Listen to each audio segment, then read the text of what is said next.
I know a lot of Steelers fans are frustrated, a lot like they were several years ago with Bud Dupree. And once Bud Dupree started to reach contract time, he started to play better Right. and better and better once he was trying to get that payday. I'd expect the same thing for Devin Bush on the back half of the season. He's also under contract through the 2022 season.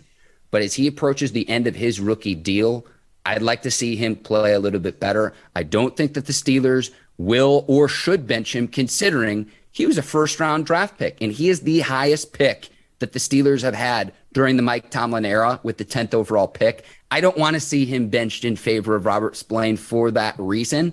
I would just like to see him make the most of his opportunities when he's given them.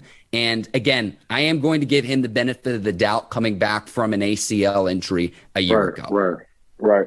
So I'm going to do the same thing. I'm going to piggyback, and I'm going to do the same thing what you just did. I'm going to give Devin Bush the benefit of the doubt of that ACL injury.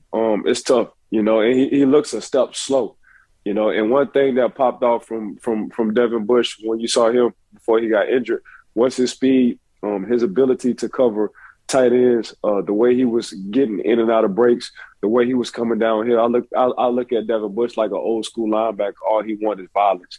And right now, for me, from what I see from Devin Bush, he's just always a step slow. And every time he's on the field and they're in the man-to-man coverage, it seems like they're looking for 55 on a running back.